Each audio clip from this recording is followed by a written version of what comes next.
صرف تم قرآن و سنت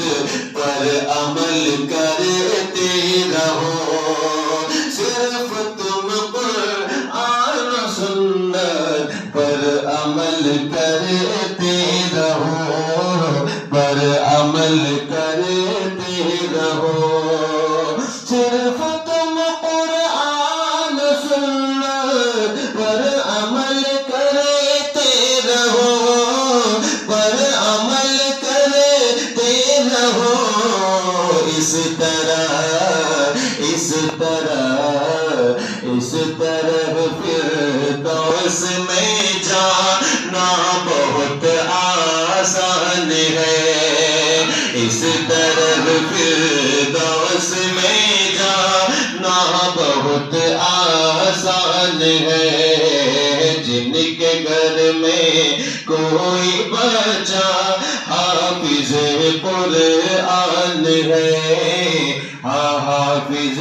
قرآن ہے، کہ حقیقت میں رسول اللہ، حقیقت میں رسول اللہ، حقیقت میں رسول اللہ کے مہمان بنتے ہیں،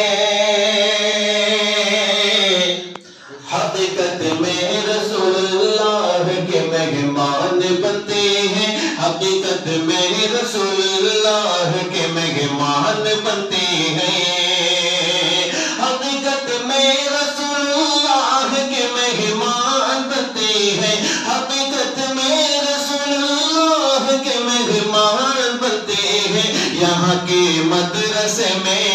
یہاں کے مدرسے میں بزر و سلمان بنتے ہیں، سبحان اللہ سبحان اللہ، یہاں کے مدرسے میں بزر و سلمان بنتے ہیں، یہاں کے مدرسے میں بزر و سلمان بنتے ہیں، اور عام طور پر ہمارے گھروں کا یہ ماحول بنا ہوا ہے کہ جس کا ذہن تیز ہو، جو چالاک بچہ ہو، اس کو سب ڈاکٹر انجینئر بنانے کے لیے اسکول کالجوں میں ڈالتے ہیں، ہے کہ نہیں حضرت؟ اور جو سب سے گیا گزرا ہوتا ہے، میں اس شعر کو ہر مدرسے کے جلسوں میں پڑھتا ہوں، اس وقت مجھے اور مزہ آتا ہے کیونکہ وہاں عوامی محفل ہوتی ہے، کہ جس بچے کو اپنا ناک صاف کرنا نہیں آتا ہو، جس بچے کو آنکھ کے کچرے صاف کرنا نہیں آتا ہو، جو بچہ پاگل، اپنے زبان میں کہتے ہیں لیلہا ہے نا، پاگل لیلہا قسم کا ہو، اس کو کہتے ہیں کہ اس پر مشورہ ہوتا ہے کہ اس کا کیا کریں، کہتے ہیں ڈال دو مدرسے میں، کچھ نہ کچھ بن جائے گا، کچھ نہ کچھ نہیں، الحمدللہ جب وہ ناک صاف نہ کر پانے والا بچہ، وہ گندا میلا کچلا رہنے والے بچے کو جب مدرسے میں بھیج دیتے ہیں، اور وہ بچہ جب مدرسے کے استاد کے پاس پہنچتا ہے تو وہی استاد اس کے اندر اس قدر محنت کرتے ہیں کہ وہی بچہ ایک دن جا کر مسجد کا امام بنتا ہے، کسی مکتب کا صدر بنتا ہے، کسی مدرسے کا محترم بنتا ہے، قوم سب سے بڑھ کر قوم کا رہبر بنتا ہے کہ نہیں؟ تو میں اس حوالے سے شعر پیش کرتا ہوں، ملاحظہ فرمائیں